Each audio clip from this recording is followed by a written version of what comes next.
What's up, everybody? This is Ragna, and I'm here with... Light? And, did you find anything on that Life Punk or whatever you were looking up? My computer completely crapped out. Like, it X'd out of everything, so... Let's search, shall we? Alright. Hopefully my computer is willing to cooperate with me for once in its life in Hawaii. I swear my computer hates it here, dude. I swear, I hate the crap I have seen today. And, yeah, last Tuesday. No, not just that. Alright, I don't know where to begin. Because, if I don't want to start from TLC because, good crap, that was horrible. And then just looking at the theme songs that are already selected for Royal Rumble and WrestleMania, it's gone down even further. I don't know what to talk about next. And then here's some... Royal Rumble has one piece of one. We didn't look at everything else, though. And then, just seeing what one of the names that apparently showed up for 10 superstars who would be perfect for the Attitude Era for, from WWE itself, that I'm just kind of, getting kind of scared. I don't like the direction wrestling is going. Alright, what's up? I looked up Space Punk, right? Yeah? It does not look like garbage. It's an actual thing? Yes. Yeah, wait, and but... it's not garbage. Send it. Oh, wait, before we continue, though, that face that I have on for the picture right now, that's pretty much what my face was like during that show, after the show, and now after reading all this crap. I'm sharing my screen if you can see it. Okay, that actually doesn't seem too bad. As a matter of fact, it just looks like it came out of a comic book. Yeah. Alright, let's just begin with TLC. We've stalled long enough. Oh, dear Christ. I think when we did it last time, the gods of wrestling even knew it sucked, so they made it so I cannot be heard. Yeah. So we hold it off longer than we should. Because usually we get these done in the span of within 3 days after. Yeah. Alright, Alright, not counting the pre-show, although I haven't heard anything good about that one either. Dolph Ziggler versus Luke Harper. Alright, you know what, this is actually, this show, just the main card, it was kind of like a crap sandwich when it really comes down to it. Alright, I didn't mind the Luke Harper match. Alright, this is the ratings, all in order. Alright, so, 7, 3, 3, 3, 1, 2, 5, 7. So you got 2 7s with a bunch of 3s, 1 1, and 1 2, and the cheese, which is the 5, all crammed in there. And you made a new ranking system, right? Oh, yeah. And one of the 3s, the John Cena versus Seth Rollins one. That's not even a 3 on my normal scale. I created a brand new freaking thing specifically for John Cena, alright? With number 10 being, I'm trying to think of a match right off the top of my head. Like, the closest that 10 would be is maybe when he went up against, RVD. That's about 8 on the normal scale. Which is all well and good. Like, that's a match I still like that Cena was in. I'm not putting in the Daniel Bryan Cena match because that one surpassed the Cena scale. Number 1 is when he had to wrestle match up against Cole, and that was freaking terrible. So, this one landed a 3 on that scale. That's how bad it was. Alright. Dolph Ziggler versus Luke Harper. I lost all my notes on this, because as Light already said, we did it once, I deleted all my notes. Whoopity-doo, we can't find the notes because, or the freaking audio didn't work out, so now we're doing this again. Wait, did you Did you delete everything in your recycle bin? No, I actually pressed backspace on it. Oh. And I ended up typing a bunch of other crap on top of it. But this gotta be the hands down the worst pay-per-view I've seen all year. I can't believe I'm saying this, but the pay-per-view with 4 matches was better than this. Alright, anyways. What pay-per-view was that? The Royal Rumble. Ah. That one had one good match, and at least the main event was something I can pay attention to, even though I was really PO'd at the end. But anyways, Dolph Ziggler versus Luke Harper. This just felt like a typical hardcore match I usually watch. And I like a good hardcore match, that's why I gave it a 7. Although, both these dudes got lucky on multiple occasions. Luke Harper was about to... occasions they could have broke multiple bones. Look, Luke Harper got his arm caught in the ladder when he dived between the ropes, and it could have broke his arm, but he got lucky. Dolph Ziggler fell off the top of the top of the ladder multiple times, landed with his arm right over the ropes, so I'm surprised nothing got screwed up. My only real complaint with this was the ending, which is Dolph Ziggler winning. I don't dislike Dolph Ziggler or anything, but I thought Luke Harper lost his title way too fast. I didn't watch any of the title defenses he had, but going by what I've heard, he had like a lot of disqualifications, or like matches he didn't win for to retain the title. He just used the Champions Clause, so I thought it was a pretty weak run for someone that I thought they were trying to push. Either way, 7 out of 10. Okay, like I said, like multiple times, like Ragna said, they got lucky. I mean, some of these maneuvers, like the part where the ladder fell directly on Ziggler's head. Yeah. If it were directly on the corner, he could be dead by now. Because the ladders, they're normal ladders, they don't have any rubber corners or anything, they're completely unprotected, so... I couldn't figure out if that was a botch or not, though. Like, I figured if it was a botch, like, he saw it coming, or he didn't see it coming and it just landed right on his head, he would have been cut. But I don't remember seeing his arms up, though. But he wasn't cut, or he wasn't bleeding from the area it fell on. He was bleeding from, like, it fell on, like, the corner of his head, right? Yeah, but I couldn't see if he had his hand up or not. He may have tried to put his hand up, but it was already too late because that thing was already coming down, so... Oh, that's what I wanted to talk about with this match. I think Benny Mac had a stroke backstage during this match. Because freaking Dolph Ziggler was bleeding from the face. I thought Dolph Ziggler had a broken nose.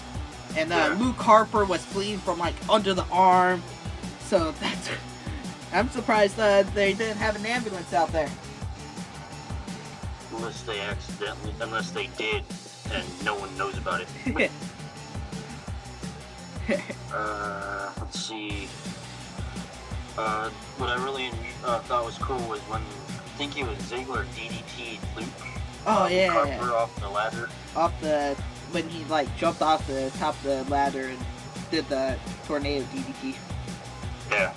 That was pretty cool. That and probably the bleeding was the highlight of the match. It's what kept me in. Oh, that's actually what I want to talk about too. Alright, I like Harper as a wrestler.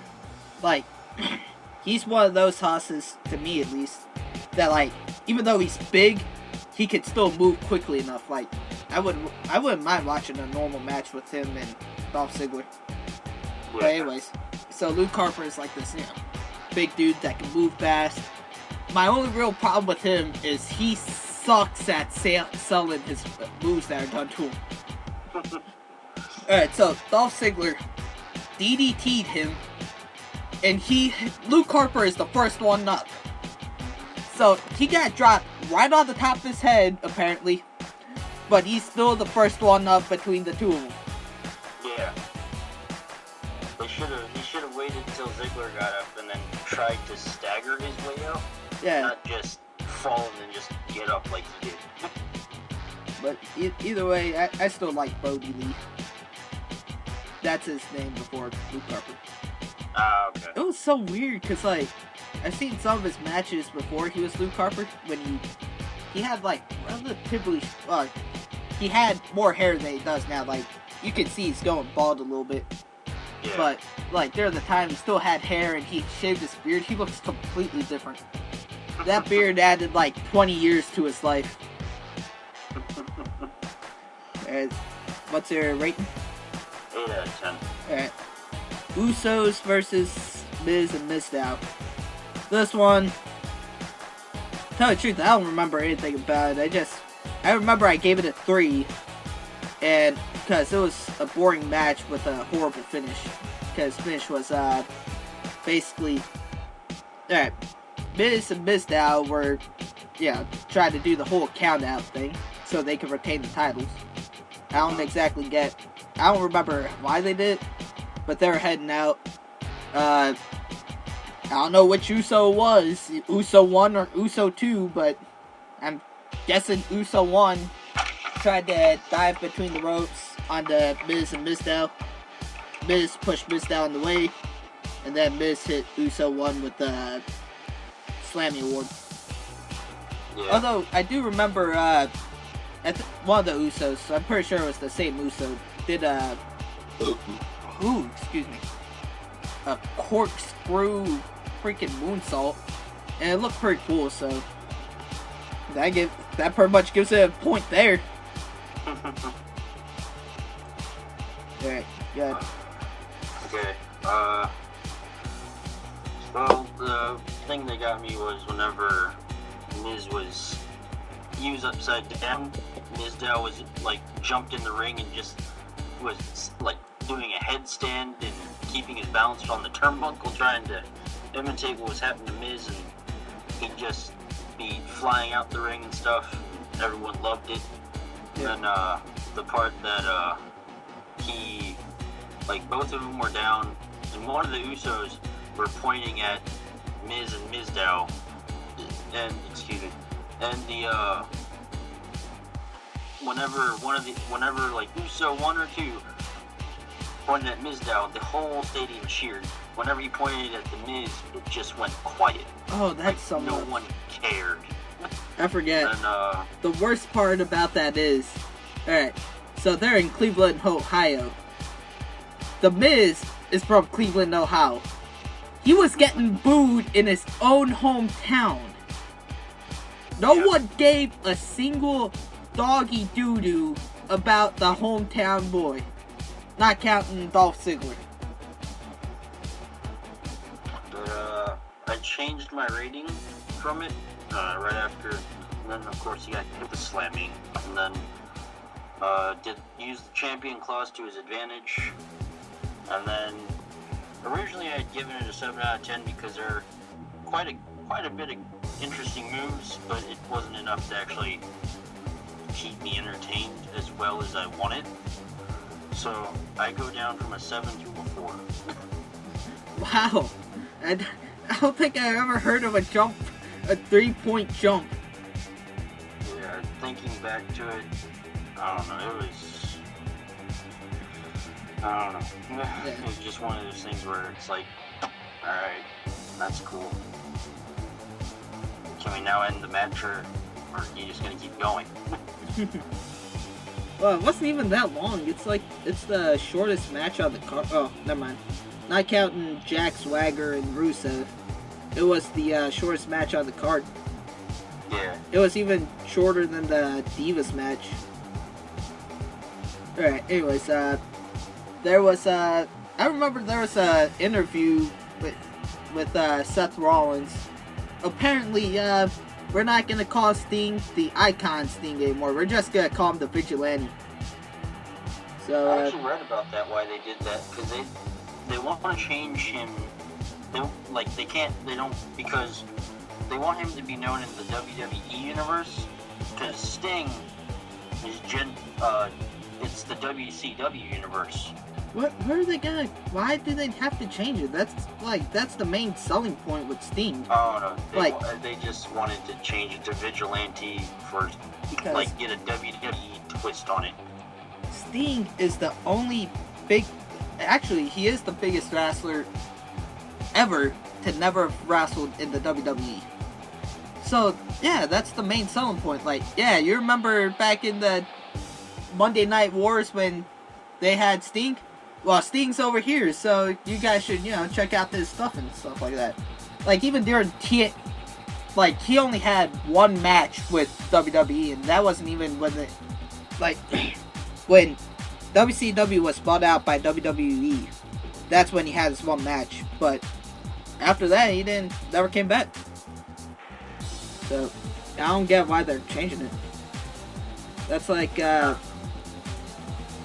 trying to, put into words how it is, but, it's hard to do it.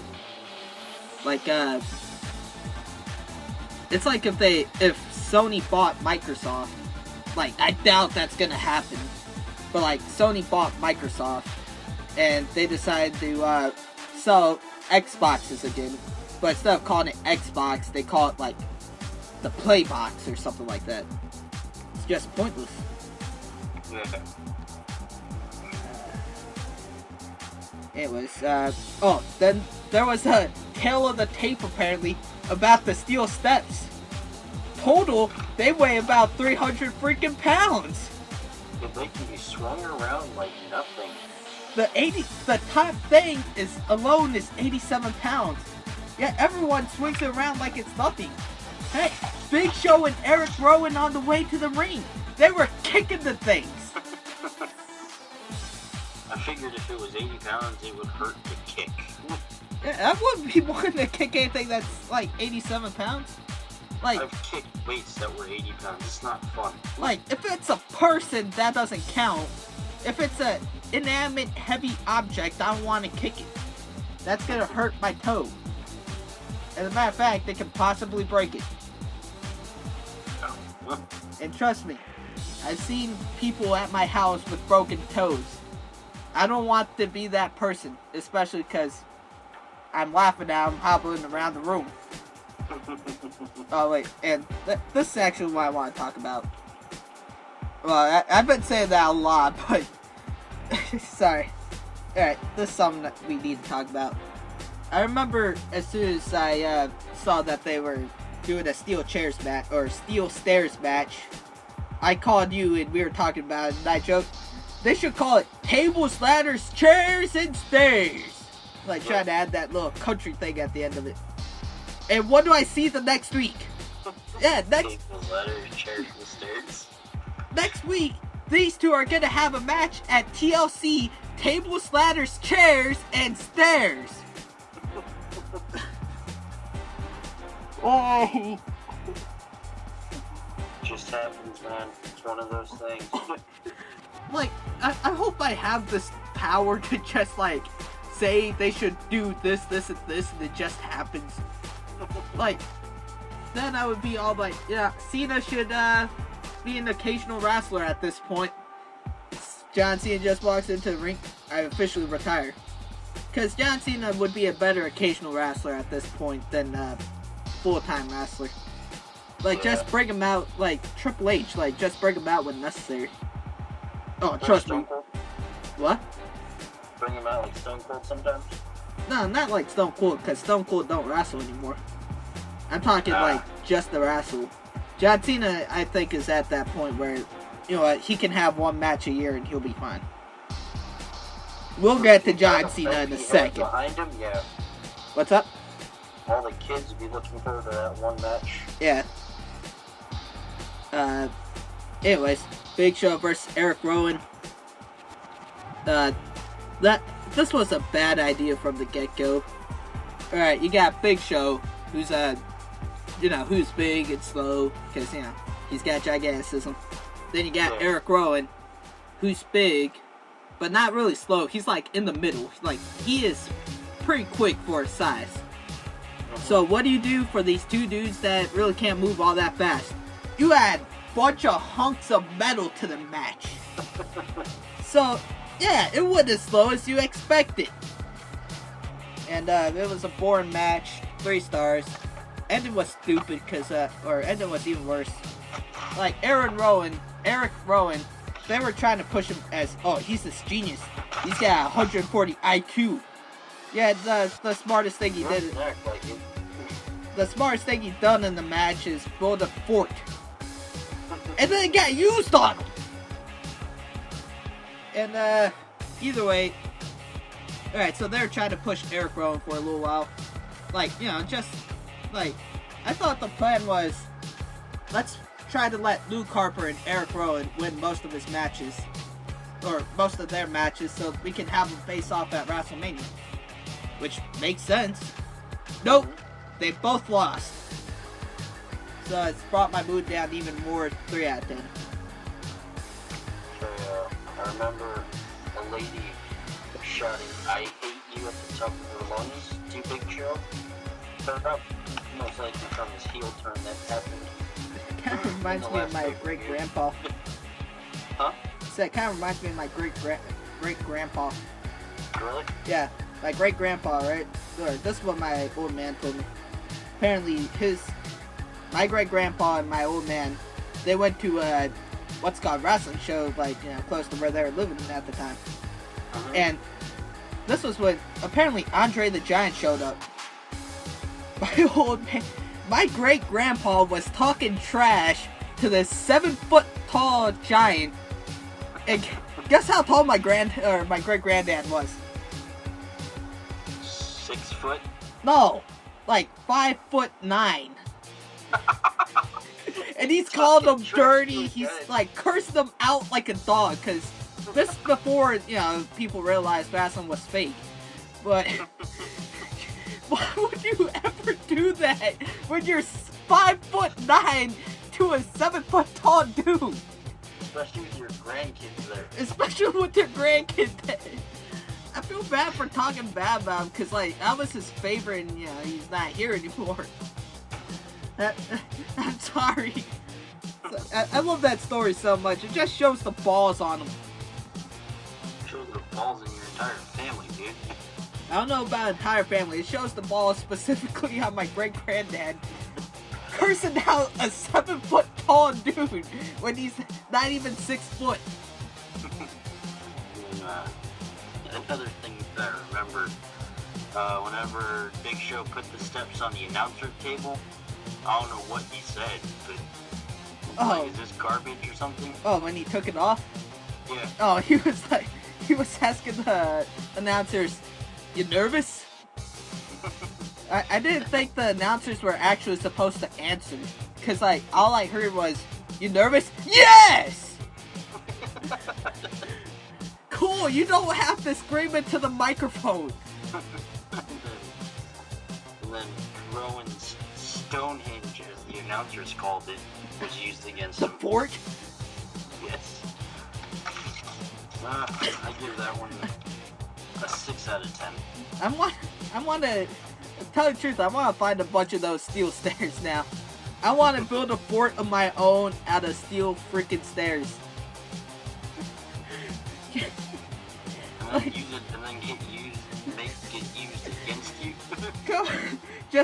Just have like a giant, like, I don't know, like a BB war with you. You're not gonna get into my fort, Kodai! Pop, pop, pop! You're over there. Somehow you throw me out of the fort and throw me into it. Yeah, you gain Superman-like strength within the BB wars. You gotta sell it too, man. We gotta have like an audience of like 5. And you gotta sell it. You know, like whenever I throw you, I trip, and then you get up right before me whenever I'm trying to get up.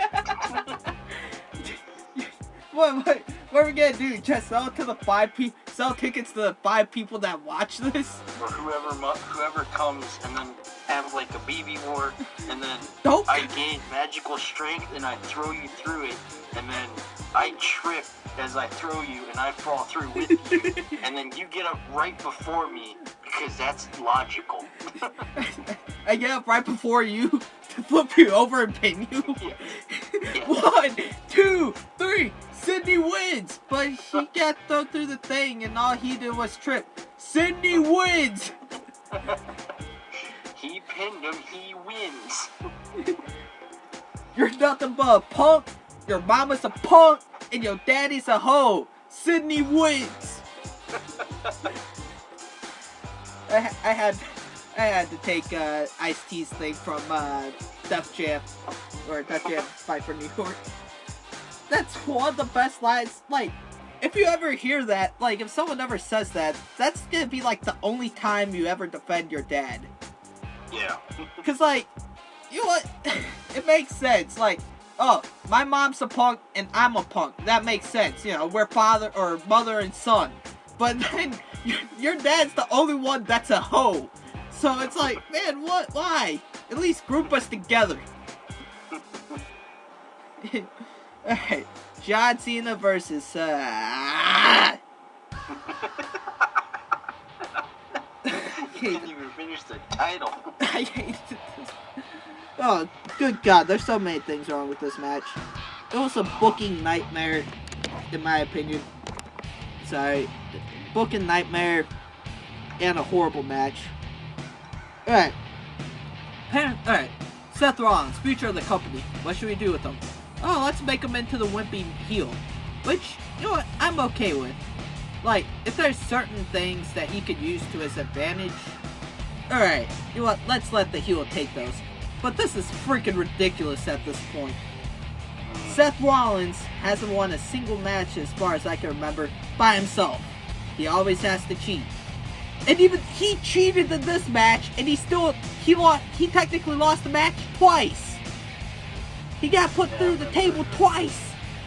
I remember you showed me before he became Seth Rollins. Was it in like CZW?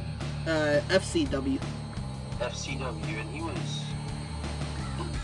could hold his own. He's a nat. Like, I don't want to call him a natural or anything, cause you know, I don't know much about like the rest. Yeah, he's a pretty good wrestler. I would love to see him, you know, not just like mix some of those moves with the moves he has now and make a, you know, he could be the future of WWE. But no, let's job him out to Cena while Seth Rollins cheats. Like, yeah, John Cena's their poster boy, whoopity-doo, but he's not even gonna be losing clean. He won an unfair fight. Good God! How do you screw this up? This was a perfect time. I forgot who won. Yeah, we need a... Cena won, correct? Yeah. Okay, they should have just let Rollins take this one because clearly Cena was outnumbered. Sure, he cheated, but other than that, he should have won. Like, WWE is in a crisis right now, right? Because they don't have any... The creative team sucks. Well, that too, but right now, they don't have any stars, not counting John Cena. Because, alright, let's look at the list, alright? From what I can remember. Alright, let's try pushing for Eddie Guerrero to be the next star. Eddie Guerrero and Chris Benoit to be the next star. Both dead.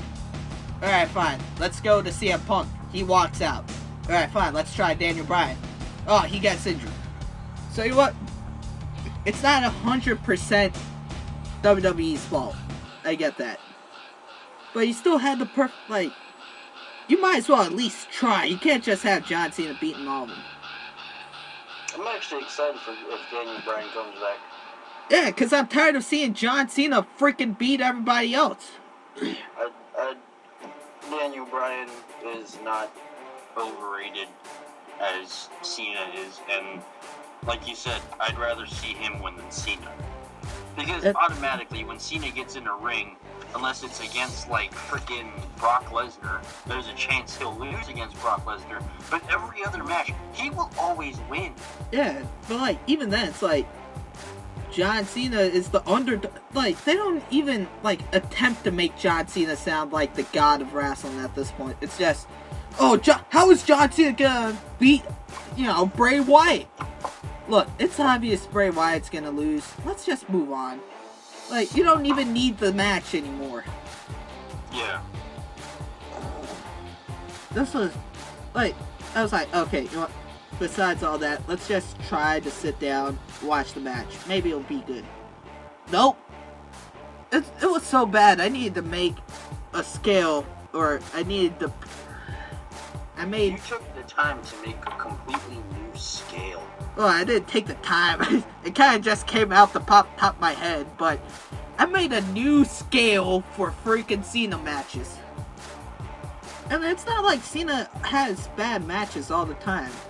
Like, I remember liking his I Quit match up against JBL a few years back. I like the match he had up against Daniel Bryan. I like the match he had up against RVD. And then all the other matches are usually really freaking horrible. Yeah.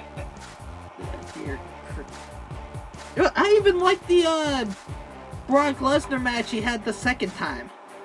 For the most part. Like, not bringing, like, booking and stuff into it. It was a fun match. I was like, oh, this is a pretty good match. Like, that would have probably been a 9 or something on this Cena scale. But this got a freaking 3! How did it get 3? There was one spot in it that really got my attention, and that was when Seth Rollins, like, did a front flip to get out of an FU. And then he jumped over the table, and then he pretty much lost. Yeah. Dear Christ. I can't even... Sid, What's up? I'm looking on Steam because I saw an update for pre-sequel. Yeah? And Borderlands 2 currently is $5. Okay. Borderlands 1 is $5. Borderlands Game of the Year Edition is $7.49. So for the next, I guess, maybe 24 more hours, there's a big sale on the Borderlands franchise. I might check it out after this. I need some good news at this. You know what? Like, tell the truth, I'll buy the old Borderlands. Tell the truth. Borderlands 1, because that was the best. No, Borderlands 2, we had the most fun on. Yeah, but I think story-wise, Borderlands 1 was the most disappointing. But, like, I just kind of like that. Like, what could be in the vault? No one knows kind of little feeling. Exactly. Like, this was, yeah, you know, in the vault, you know, the one Handsome Jack's opening, there's a thing called the Destroyer. What was it, Destroyer or Warrior? The Warrior. Yeah, the Warrior. I believe. That's supposed to destroy the world. So it was like, well, crap, there's no mystery to it anymore. But the vault, no one knows. Yeah. Since it's the first Borderlands, it is impossible to tell. It could be treasure, it can be the Destroyer, it could be other things. Like, even if you just had the Destroyer and like, as long as there was something in the vault that wasn't nothing, it would have been perfect. Like, it could have been... That was my favorite character. You could have just said, oh, wait, yeah, there's guns in there. And that would have been great. Exactly, like Iridium guns, because Iridium guns are extremely rare in the Borderlands universe, except in Borderlands 2, where they're a little more common. Actually, but in Borderlands 1... Yeah, I remember getting one in Borderlands 1. And that was the best time, that was the best moment in Borderlands 1 for me, right after getting Sledge's hammer. Just Or remember Sledge's having shotgun. fun with that thing, just having unlimited ammo. The gun was weak. Yeah, it was horrible, but I still had fun. Doosh, doosh, doosh, doosh, doosh. Yeah, shooting lasers with unlimited ammo. Doosh, doosh, doosh. Oh man, I overheated. Shotgun, blam, dead, blam, dead. Alright, back to the Iridium. Doosh, doosh, doosh, doosh, doosh, doosh, doosh, doosh, doosh, doosh, doosh, doosh, doosh. Ah, god dang it. He's not even dead yet. It's not even half health. Like I said, it's more graphic too. Yeah. Well, I'm gonna buy that after this now. Thank you, Kodak. You made me want to play Borderlands 1. And yesterday I went to get an actual like debit card thing that I can use and put on websites and buy stuff. Yeah. So it's $5. It's going in my library. I'm gonna have fun with that. I'm going to forget about the disappointment we call the pre-sequel and go back to the mystery. Yes, live stream Borderlands 1. we have had more fun with Borderlands 1 and 2 than we have in pre-sequel. And we're not even very far in pre-sequel. Alright, let me put it this way, alright. Borderlands 1 is like, TNA Lockdown to me. Alright, it was fun. Yeah. It's new and it's fun. Like, yeah, I like this kind of wrestling. Except for, you know, that one part near the end, but I like this kind of wrestling. Sid. What's up? You You don't want to jump off that? It's not high enough.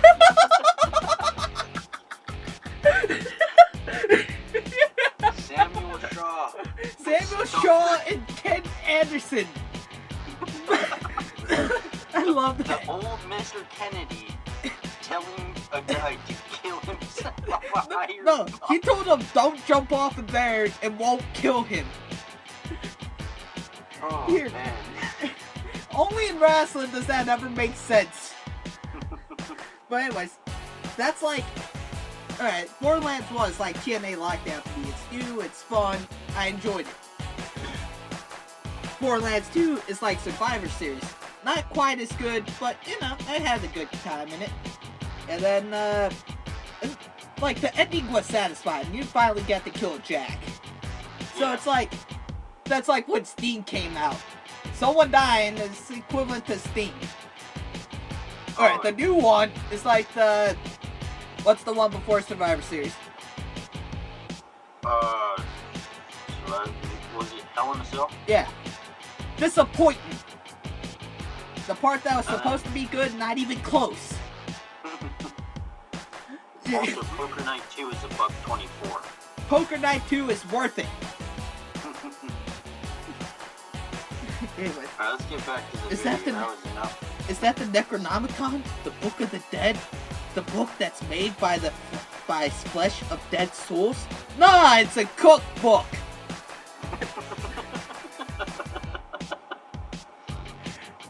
Anyways, well, what? I don't think you said anything about this match yet. I'm done with John Cena. I got more rage to cover between with the next match. Good clothesline in the match. Cool reversal. Spanish announcer table wasn't a victim this time. The refs start fighting ridiculously for a call. They start putting two of them, both their hands up. Everyone boos and boos. Crappy match. 4 out of 10. Oh wait, actually, that's alright. Actually, I forgot one thing. Alright, Seth Rollins didn't lose twice, technically. He lost 3 times. One, the ref was down. The second time, he went through the table with John Cena. Then the third time, he actually lost. Alright, next. Nikki Bella versus Nikki. I did, like... Alright, I remember my notes pretty much verbatim for this one.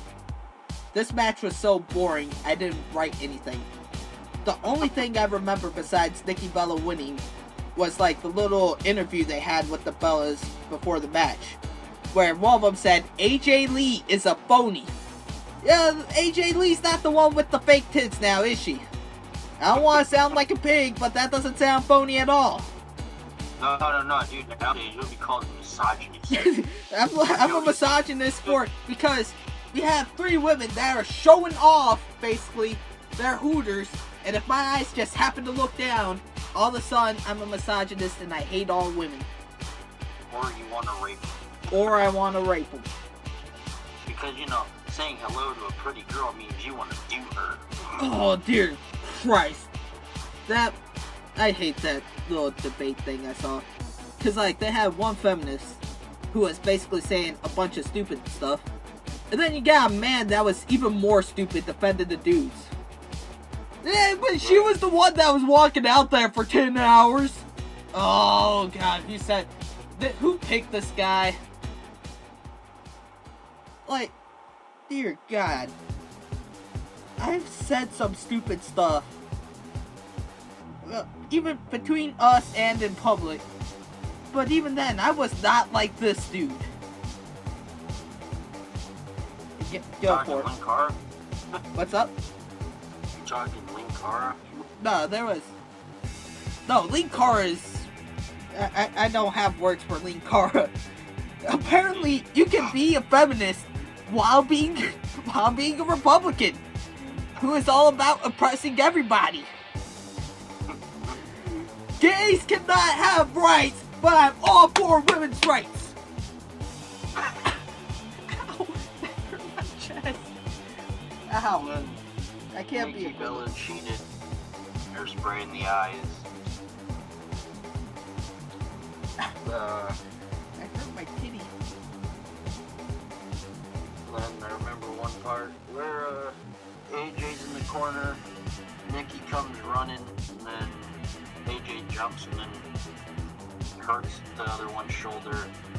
The sister outside yelling, saying blood is thicker than water before the match makes no sense. Well, you don't know what that means? I know what that means, but I don't know why she even... Sure, it's like, we had a feud, but blood is thicker than water. I didn't get that. How do you go from, yeah, I wish you died, to, oh yeah, we're sisters now? What happened between point A to point B? She enjoyed being Nikki's servant. Like, I get it if she was joking about, like, I wish you died in the womb. But she wasn't like that. It was more like, I wish you died in the womb. That, yeah, about as much, that's about... Your very existence is the bane of my existence. You know, she did all this ridiculous crap, you know, stuff that you don't believe that actually happened. But I never told anyone. It was actually her, not me. I don't want to say... I feel bad for making fun of these women now. They had a comment to them when they just hated each other and made up a month in. Oh, okay, let's actually... Alright, speaking of the Bellas though, well actually, wait, I'll wait until you're done with the match. 3 out of 10. Okay. I give it 1 out of 10. Alright, I found this screen cap on some website called Wrestling LOL. Apparently, there's a list made by WWE that says 10 superstars who would have been perfect for the Attitude Era. I only see one, well technically 2.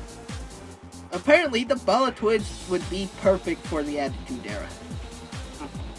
Bull crap. Like, I don't remember the chick wrestlers at all, but I'm pretty sure they had better storylines than, yeah, wishing their sister was dead, and then all of a sudden loving them 2 weeks or a month later for no reason. I can't. Yeah, when I think of superstars in the Attitude Era, like even chick wrestlers. Well, crap, I can't think of any right off the top of my head. Would Trish Stratus be one? I don't remember when she started. I remember Lita was alright. Who are we? Trish Stratus. Right? Let me see when she was in there. Like, some of the DVDs I've had from that time period didn't have Trish Stratus or Lita in it, so I'm not exactly sure what they got in. Yeah, never mind. Yeah, she wasn't in it yet. Oh. Never mind. I guess my point. Yeah, I guess they would be perfect, because who remembers any of the chick wrestlers from the Attitude Era besides Sunny? Actually, I don't even know if Sunny was from... Sunny and Sable. I don't even know if they were from that time period, though. Let me check. While you're checking, looking at the Game of the Year edition for Borderlands 1, it's only $7. So, I may buy that. Because I enjoyed the Halloween one. She actually was in it. Yeah, okay. Sunny was in it, and I don't know about Sable. I'm checking it out now. And Mrs. Lesnar was, yeah, Miss Lesnar was also in it. Mrs. Lesnar? Sable. She's married to Brock Lesnar. Okay. So I guess in hindsight they would be perfect for it. Because, you know, when I think of actual, like, the dude superstars, you know, I think of people like, you know, obviously Rock, Stone Cold, Mick Foley, Undertaker, Kane, Gangrel. You know, guess what kind of job Gangrel is doing now? I don't know. I'll let you know what his gimmick and stuff was at first. Alright, his gimmick was being basically a vampire gang leader. his vampire gang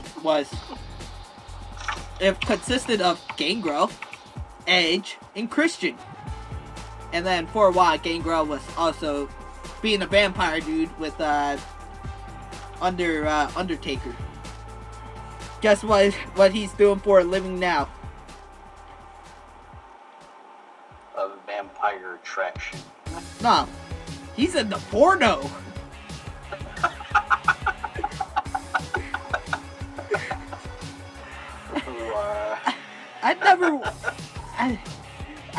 I don't want to sound like I'm judging this dude by his looks, but I never want to see a single video he made. But I'm kind of curious, like, what the storyline, like, what the story for it is. Just Twilight. I would have been interested if that was the case. Oh wow, that's Gangrel. I remember him growing up. What's he doing with Bella? Oh, okay. Close your eyes, Sonny. What's going on, Daddy? Nothing you need to know. Actually, if that was the case, I'd probably end up being like my old man. Hey, go ahead and watch it. I don't care. Hey, better for him to learn from me than on the streets and by the cops. Exactly. Hey, like, who knows? Maybe, okay, I don't want to say anything. It'll sound really wrong and really racist if I do.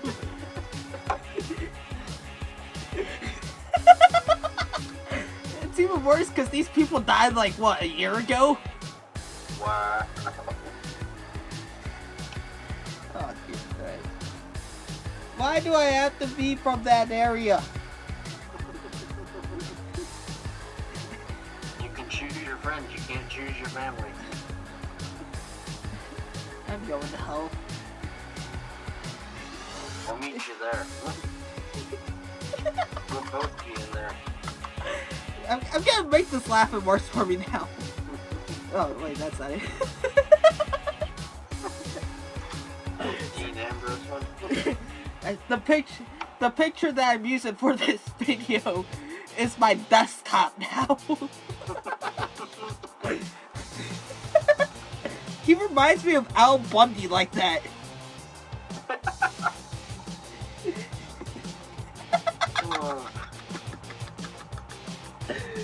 Oh god. Moving on before I end up having a stroke. Ryback versus Kane. This gets 2 stars. It was extremely boring. Would have been actually I gave it 1 star just because Kane threw a chair at Ryback's head. And I always like a good chair throwing spot. So 2.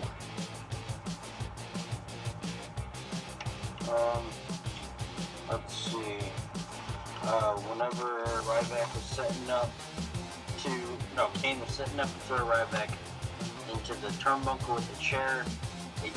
Again, like what happened to Luke Harper or Eric Rowan, he was thrown into his own trap. Ryback did 3 consecutive free falls, and then the chant started, the Feed Me More chant. And, give it 4 out of 10.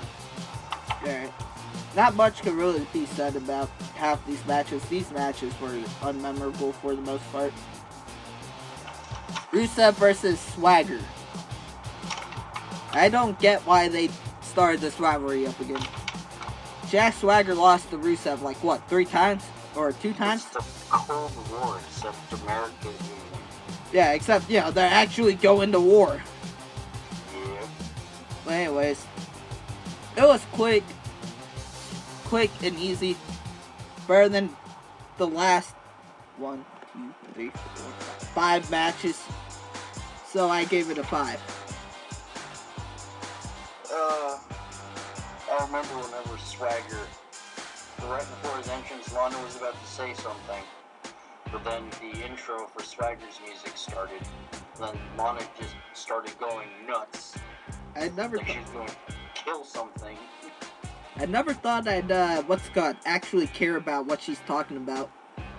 Yeah, I forgot what she said before she was interrupted. All I heard was, as you can see, the oil. That was the only time I was curious. I was like, oh wait, whoa. I know the oil prices went down. Why? Am I gonna die in the future? But I don't know now. I'm over there trying to pay for my gas and realize, oh hey, it doesn't cost $40 anymore.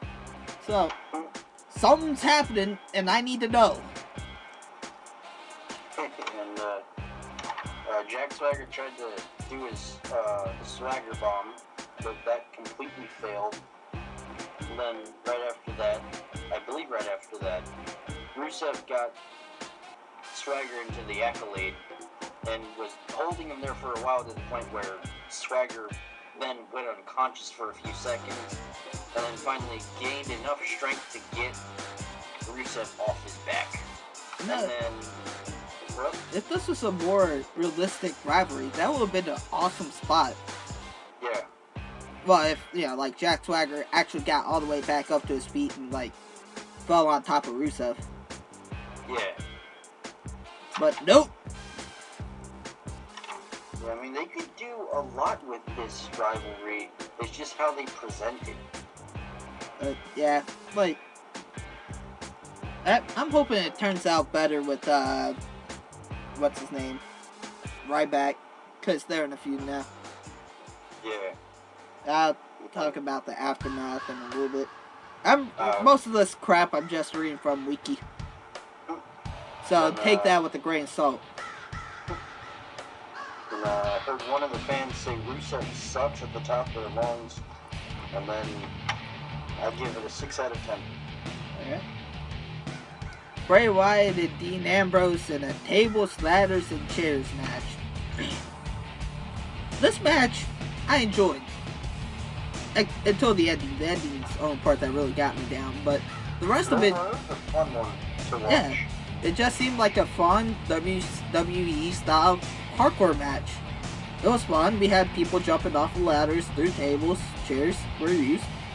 And my only real gripe was with the ending. Because in the middle of the match, Dean Ambrose pulled out a TV screen and he started doing a bunch of other crap.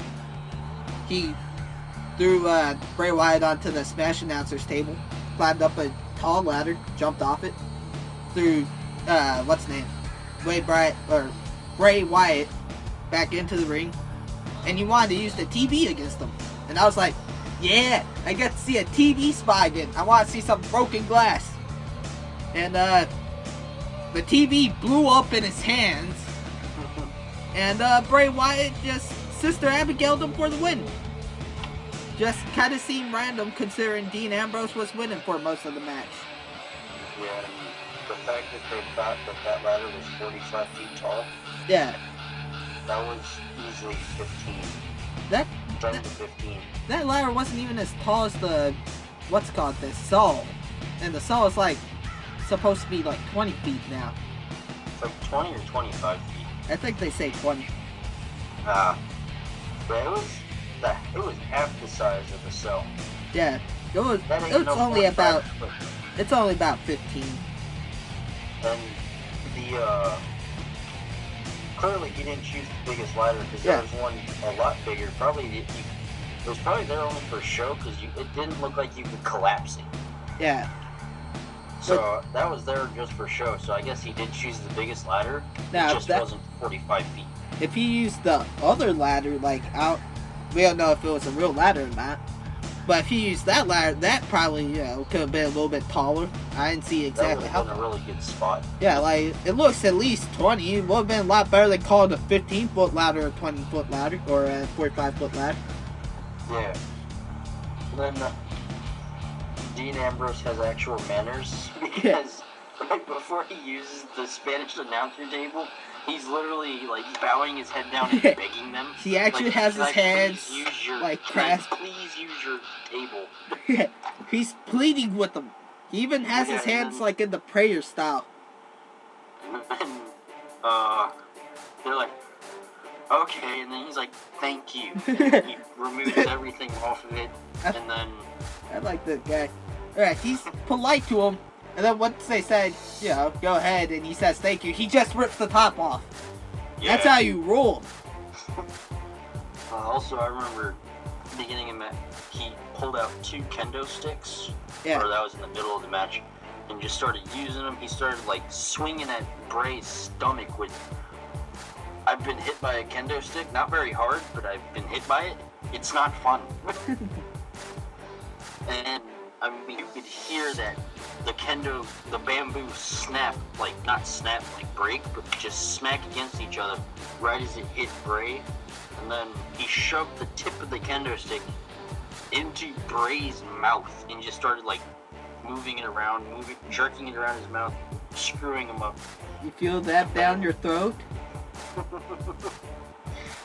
then he threw the ladder down, and I forgot what else he did. Pour some liquid on it. Huh? Pour some liquid on it. It'll make it go down your throat a little bit easier. And I remember whenever they were outside the ring, Bray was just getting thrown through so many tables, and they were both down. I heard the chick say, "Oh my God!" She started just freaking out.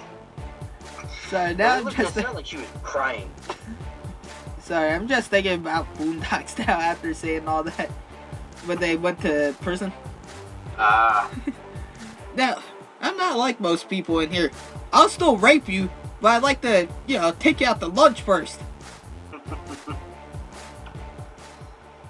And, let's see. The crowd started chanting, "Holy shit." There were a couple of good counters. Then they actually fought in the audience. Yeah. And, Dean went to the pre-show table and jumped off that and tackled Bray. Bray made his way to the ring again, or somewhere around there. And I remember last time we met, you mentioned why is everyone always screwing with the timekeepers. I forgot which match that was in though. Oh, it was, I believe the Miz Uso match. Dolph Ziggler, Luke Harper. And I think it was with Cena and Rollins. Yeah. Everyone just kept getting thrown over that barricade into them. Why are they harassing Lillian like that? They also used barricade. Dean also used a barricade on Bray. That was Dean? I thought that was Cena. I think that may have been Cena. I don't know. I remember a barricade being used, though, the metal barricade. In this match, yeah. But, yeah, overall, I give it an 8 out of 10. Yeah. I don't know if I said it or not, but I gave it 1 point down. Just for the ending. Just that ending. Yeah. Blind, got up, gained so much momentum, and Sister Abigail. He didn't even. Yeah, he somehow recovered from that. Whenever you play the WWE video games, where you have that comeback thing. Yeah. It's like that, except he used it 3 times in this match. Yeah. Oh, and one more thing, when Bray got his eyes smashed by the kendo stick, it was made into that spear, it was put into the turnbuckle, and then he was thrown into it, and that's when he made that face. I don't remember when he made that face. I just remember right after he hit his eyes, he tried to pin Bray. Didn't succeed, and then he just started sitting there, and it looked like he started just crying. It was when he kicked out Bray's pin. But either way, he made that face 3 times in the match. Anyways, horrible pay-per-view. Don't watch it. If you do watch it, watch Dolph Ziggler, Luke Harper, Bray Wyatt, Dean Ambrose. Even Dolph Ziggler versus... Even Dolph and Ziggler, or Dolph and Luke. Even though it's not a, great match by any standards. If you like a hardcore match, but not, with barbed wire and exploding and having a shark in there for some reason, then this is your match. Yeah. And, Rusev versus Swagger, I think I may have been more lenient with it because the rest of the show was freaking horrible. Yeah. But, oh wait, last when did we? I don't remember when we found. Yeah, it was last pay-per-view. We were talking about how there was an AK-47 match. Yeah. I found a match with an M16 in it. I kid you not. I don't know why there was an M16. There was also a 9mm in the match. Like, it was supposed to be a comedy match between, I forgot who it was. Jackie Numazawa, some dude dressed, like, I'm assuming it's a police officer gimmick, some dude, and the Brahmin brothers and some other guy. Either way, the police officer dude got the crap kicked out of him, and he was fighting in the crowd with the other dude. He was getting the crap kicked out of him, and he was up on this little barricade thing, and then the guy that was kicking the crap out of him just went back and helped his buddies. The freaking officer was up there eating other people's food. Like, he was over there eating chips, drinking juice, giving it back to him. And then at one point, someone was about to get pinned, and he pulls out 9mm and threatens people. Or threatens the wrestlers. Then he goes down there with an M16 in hand, because that's legal now in Japan, and started pointing it at people, threatening to shoot it. We're talking about a country that has strong laws against guns. I have You not can't seen. have a knife longer than 3 centimeters or 3 inches. I have not seen a single gun in Japan that wasn't held by a police officer. You know what? This is the same country that for some reason, cops wear bulletproof vests with pocket protectors. I was at a festival, and I just look around trying to find something to drink. I see a cop officer with a bulletproof vest on, and I see that he had pins in him. What's he gonna do with a pin with bulletproof vest? I can just imagine it. Someone gets caught for stealing, he has to shoot him. Bang, bang, bang! Oh god. Alright, now boy, I'm writing you a ticket that's for bleeding all over the road after I shot you. Make sure you pay it by next week. Why would you be... Like, I figured you just shove pens in your pocket or something, not have it on the bulletproof vest. Yeah. Alright, well, now since my mood is up, let's talk about the Royal Rumble. Sponsors, Hulu and WWE Immortals. Oh, I'll be right back. What? No! Don't do this to me! Oh, wait, actually. Alright, I'm kinda curious now. Alright, I'll be right back, dude. Alright. I guess I'll try to talk about it for a little bit. Apparently, there's a thing called WWE Immortals that's being sponsored, or that's sponsoring next pay-per-view, which is Royal Rumble. Apparently it's a mobile card game, which is currently in production. It's being made by NetherRealm Studios, which is the which is the studio that making the new Mortal Kombat game. So that's cool, I guess. Let me take a look at the games they've developed. Mortal Kombat Arcade Collection, Injustice of Gods Among Us, Mortal Kombat. Okay, that's it. But now they're making WWE Immortals. So I'm kind of curious how that's gonna work out. Anyways, next matches are gonna be, of course, Royal Rumble match. Brock Lesnar versus John Cena, freaking 3. Oh, I can't wait to see how this one plays out. Only person that's in the Royal Rumble is Roman Reigns. I'll get back to this. Okay, I'll get back to the pay-per-view after that too. And then there's WrestleMania 31. You know, I'm gonna be honest with you, I'm not looking forward to WrestleMania 31 anymore. I don't know what matches they have planned, but I don't want to watch it anymore. I never thought I'd get turned off from a pay-per-view just because of the theme songs. You know, I'm gonna quit talking now until freaking Code or Light gets back.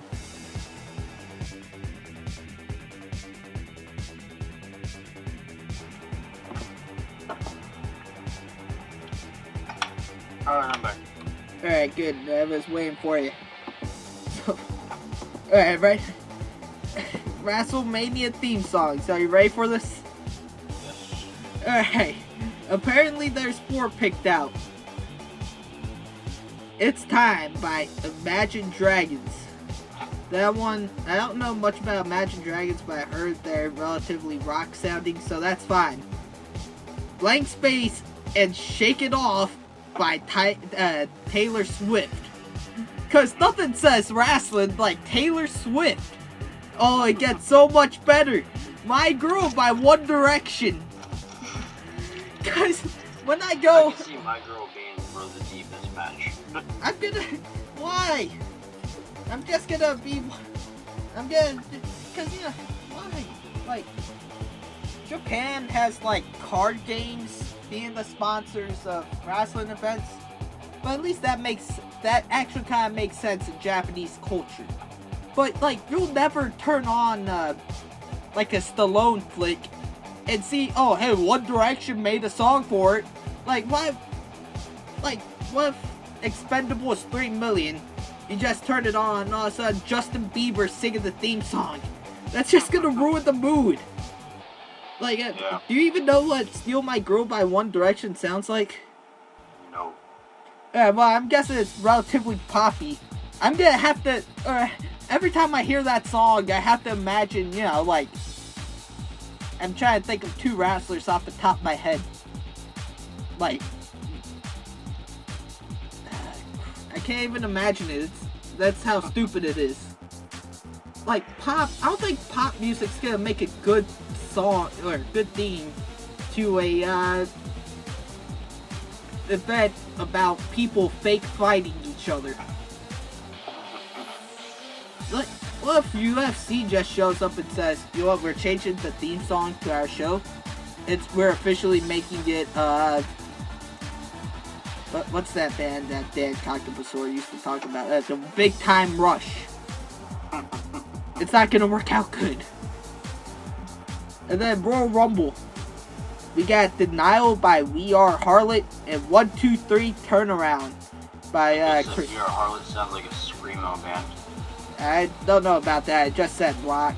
Christian TV. I clicked on his link, right? And then turns out his oh dear God.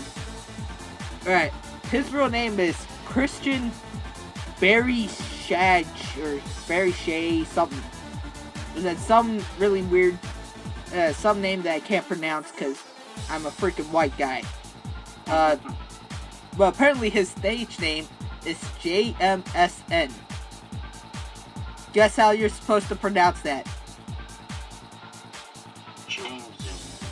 Oh, I'm surprised you got it right. Jameson. How do you go from being Christian to some Christian last name with only 1 J in it to Jameson? And then I look on his genres thing. PB, R&B, electronica, and soul. So, I know what 2 of those are, but what's PB, R&B? Apparently, it is referred to as R-neg-B. Like, I don't even want to call it that. That just sounds like, if the wrong person hears that, it could be mistaken for something completely different. Hipster R&B or alternative R&B. Like, I don't want to crap on this guy's song because it actually sounded relatively good for what's it called? For a wrestling theme song.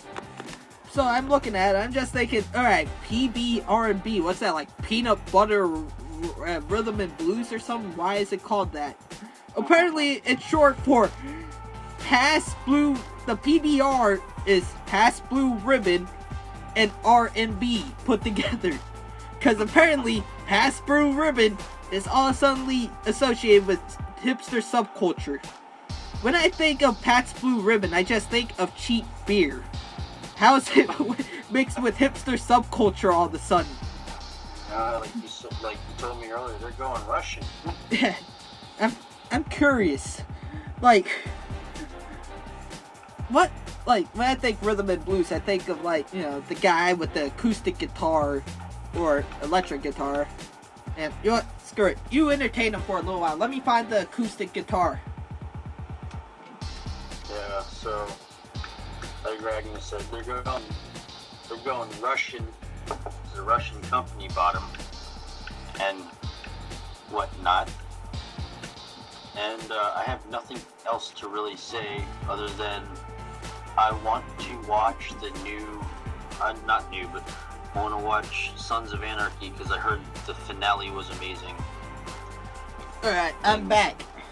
Okay. Alright, before I do this, just keep in mind it's gonna be really out of tune.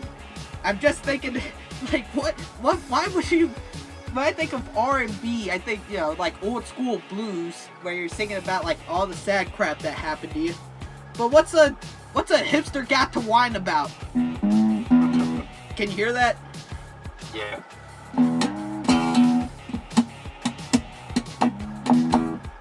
You want me to do it? I don't think it's gonna work out well, cause, you know, you're not here and it's gonna be out of sync. Yeah. How about this one? Whenever we meet up again, we'll make a blues song of hipsters for you guys. Okay, that works. Give me a second. I'm trying to think of some lyrics. I'm from a middle class family.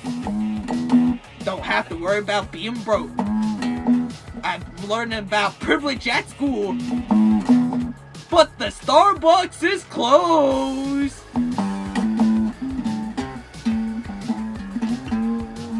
Alright, I'm not really good with the solo because I was playing with one finger. I don't know why I wasn't using the rest, but give me a second. Let me try to write something that's relatively close. Good enough. Alright, you want to screw it. Kodak, you go too. I don't care if it's out of sync at this point. I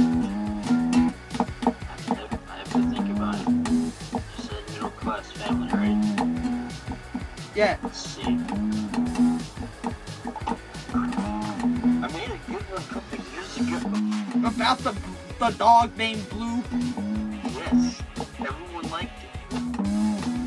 But that's mainstream at this point. Let's see. You gotta stop for a minute. I gotta think of something. Why? How did we get to this point when we're talking about wrestling? I don't know, but I gotta think of some good blues lyrics. Oh man.